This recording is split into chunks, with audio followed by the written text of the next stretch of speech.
terapi angin ini bukan hanya untuk orang yang stroke, bukan hanya untuk orang yang lagi nggak sadarkan diri, bukan hanya untuk orang yang masuk angin saja, atau mungkin orang yang sering sakit-sakitan. Terapi angin itu memiliki manfaat yang sangat luar biasa. So, saya tanya dulu di sini, teman-teman ada nggak di sini yang punya masalah gampang sekali masuk angin, gampang mabok perjalanan, gampang kelayangan, gampang sakit-sakitan, atau mungkin teman-teman yang gampang ngedrop, gampang cemas, gampang khawatir, gampang ketakutan, gampang berdebar-debar hatinya. Ada? Yuk praktekin yuk. Praktekin ya. Praktekin. Teman-teman yang mau direkam silakan direkam. Ini bisa untuk semua penyakit. Apalagi teman-teman yang punya masalah, maaf nih, tiba-tiba dihadapkan orang kesurupan aja. Itu bisa dipraktekkan terapi ini. Ya. Mau dipraktekin? Mau direkam? Silakan direkam. Teman-teman praktek bersama-sama ya. Kita praktekkan bersama-sama ya. Kita praktekkan bersama-sama. Yuk, teman-teman pegang dulu pundaknya seperti ini. Ya. Pundaknya dipegang seperti ini. Jari mana yang tusuk? Semua jari. 10-10-nya. Ya, pegang pundaknya seperti ini teman-teman. Yuk, pundaknya dipegang seperti ini. Udah? Yang kanan dulu boleh, yang kiri dulu boleh, bebas. Pegang pundaknya seperti ini. Udah? Stop komentarnya, ikuti dan praktekkan bersama-sama. Yang gampang sakit-sakitan, dikit-dikit sakit, rutin lakukan terapi ini. Lihat perubahan pada diri Anda. Ya, dah? Ikuti ya. Sekarang pejamkan matanya. Teman-teman relax. Badan tegak lurus. Luruskan pinggang dan punggung, luruskan semuanya. Relax. Rasakan hangat dari pinggang naik ke punggung. Sekarang, tarik nafas perlahan dari hidung. Hembuskan lewat mulut, dalam hati ucapkan Allah. Sekali lagi, tarik nafas perlahan dari hidung. Hembuskan perlahan lewat mulut, dalam hati ucapkan Allah. Sekarang ikuti doa yang diajarkan oleh Rasulullah. Bismillah. Bismillah. Bismillah. A'udzubillahi wa qudratihi min syari ma'ajidu wa uhadiru. Ya Allah, hamba mohon ampunanmu, hamba mohon pertolonganmu, hamba mohon kesembuhanmu. Mudahkanlah hamba untuk mengeluarkan segala kotoran, segala penyakit, segala gangguan dalam diri hamba. Bismillahi tawakkaltu, Allahu Akbar. Teman-teman tarik nafas dari hidung, tarik 1 kali yang panjang. Tahan nafasnya, baca Al-Fatihah 1 kali dalam hati, mulut tetap diam. Selesai Al-Fatihah, hembuskan nafasnya perlahan lewat mulut. Lalu buka matanya pelan-pelan. Sekarang, pencet pundaknya, tarik. Ucapkan innalillahi wa inna ilaihi rajiun. Pencet yang kenceng, tarik. Ini pencet yang kenceng, tarik. Pencet lagi yang kenceng, tarik. Begitupun pundak satunya lagi, pencet, tarik. Pencet lagi, tarik. Pencet lagi, tarik. Yuk, yang sering kelayangan, migrain, vertigo, yuk ikuti juga. Ini rambut, ini kulit. Antara rambut dan kulit dulu. Pencet, tarik. Turun lagi sedikit ke bawah, pencet, tarik. Ke bawah lagi, pencet dan tarik. Dah. Sekarang ikuti lagi, lipat daun telinganya. Jangan kaget kalau sakit, jangan kaget kalau gatel. Lipat daun telinganya. Udah? Sekarang cubit-cubit punggung tangannya. Cubit yang banyak. Cubit yang banyak. Agak tebel ya. Mencetnya agak tebel. Cubit. Pokoknya area punggung tangan usahakan semuanya kecubit. Celah-celah jari di sini pencet, tarik. Pencet, tarik. Pencet, tarik. Pencet, tarik. Dah. Sekarang pergelangan tangan dicubit-cubit. Agak tebel, naik sedikit ke lengan. Jangan kaget kalau mual. Oke? Agak tebel lagi, naik ke atas. Jangan kaget kalau langsung merinding. Oke, sekarang punggung tangan satu lagi. Punggung tangan satu lagi. Ya. Tadi udah dikasih tahu jangan kaget kalau sakit. Ya. Ini, tarik, tarik, tarik, tarik. Ya, sekarang pergelangan tangannya. Pergelangan tangan agak tebal lagi, naik ke lengan. Jangan kaget kalau sendawa. Ya, lebih tebal lagi, merinding. Sekarang yang terakhir, pintu keempat, namanya pergelangan kaki atau punggung kaki. Mohon maaf ya teman-teman, saya angkat kaki saya. Teman-teman prakteknya nggak usah diangkat. Mohon maaf kalau nggak sopan, mohon maaf. Ini pergelangan kaki, di sini cubit tarik. Oke, cubit tarik. Bagian dalam juga, press. Bagian luar, lalu punggung kaki. Ya, sekarang kaki satu lagi. Yuk, pergelangan kakinya dulu. Cubit-cubit. Bagian dalam. Bagian luar. Lalu punggung kaki. Udah? Sekarang, dalam hitungan 1, 2, 3. Jawab jujur teman-teman. Siapa di sini yang langsung sendawa? Keluar keringat hangat. Badan langsung segar. Ngantuk langsung hilang. Mata langsung terang. Angin minggat. Muncul semangat. Sok, siapa? Ada di sini yang langsung sendawa? Badan langsung segar. Keluar keringat hangat.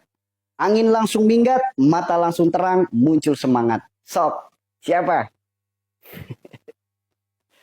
Terbukti nggak? Sembuh mudah, murah, dan gratis. Sok, bagi teman-teman yang sering masuk angin. Mudah mabuk perjalanan, gampang kelayangan, gampang sakit-sakitan.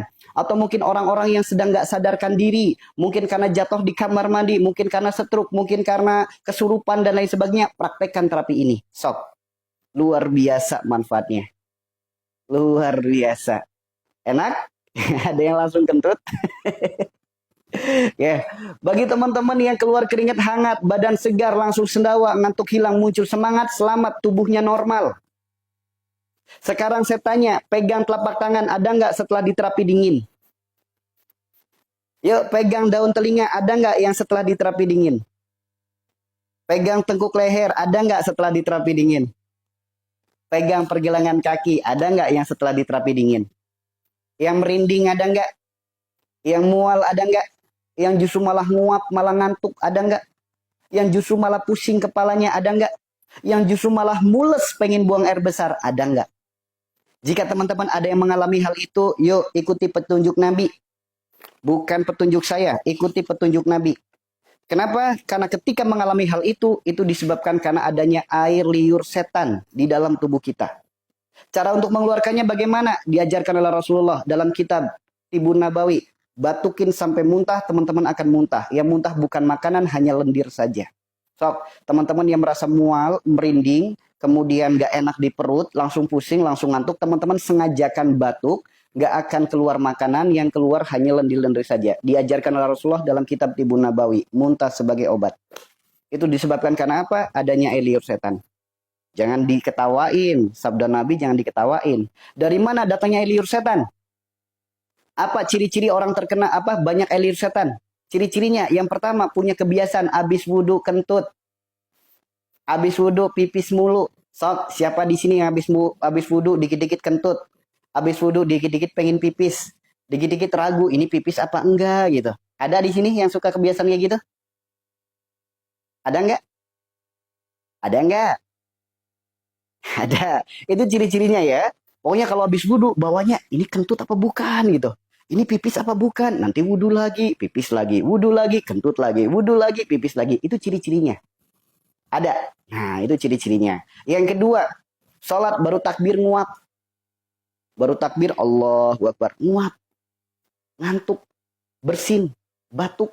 Itu ciri-ciri yang kedua. Sholat baru 1 rakaat, lupa dengan rakaatnya. Itu ciri-cirinya. Kemudian, setan diciptakan dari api. Namanya api takut dengan air, takut angin, takut dingin.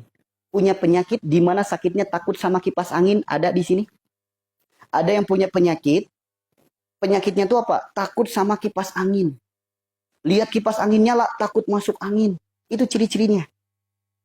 Ada? Yang kedua, namanya api takut dengan dingin. Keluar rumah takut, naik kendaraan takut, takut masuk angin. Kemana-mana pakai jaket, pakai kaos kaki, bertemankan fresh care, minyak angin, inhaler. Ada yang kayak gitu? Ada. Yang ketiga, namanya api, takut dengan air.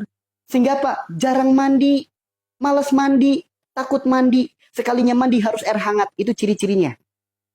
Itu ciri-cirinya. Ya, itu ciri-cirinya teman-teman. Nah, dari mana datangnya? Rasulullah bersabda, makan dan minumlah dengan tangan kanan, jangan makan dan minum dengan tangan kiri. Karena makan dan minum dengan tangan kiri, makan minum apa? Sob, ada yang tahu jawabannya? Makan dan minumlah dengan tangan kanan, jangan makan dan minum dengan tangan kiri. Karena makan minum dengan tangan kiri, makan minum apa? Ada yang tahu hadis ini? Makan minum apa? Ada yang tahu nggak? Ada yang tahu nggak? Makan minum apa? Setan.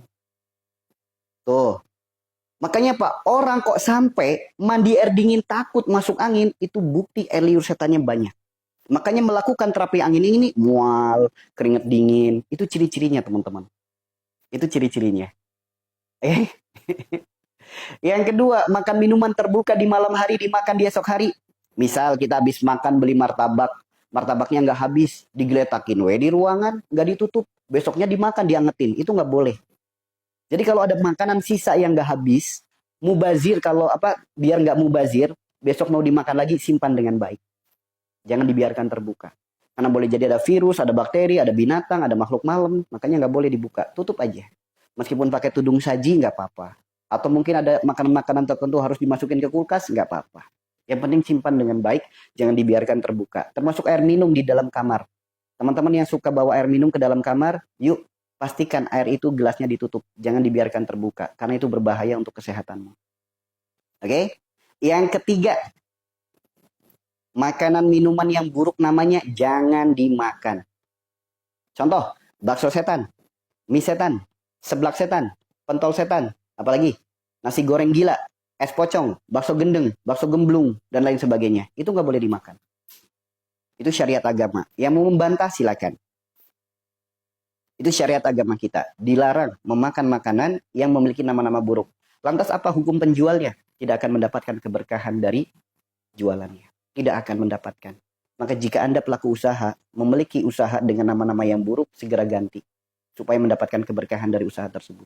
Oke? Ganti namanya. Jangan sampai nasi goreng gila. Jangan. Nasi goreng sehat ngapain sih? Nasi goreng enak kan lebih jadi doa.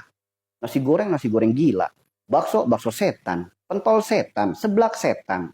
Gak boleh dalam syariat agama kita. Gak boleh. Oke?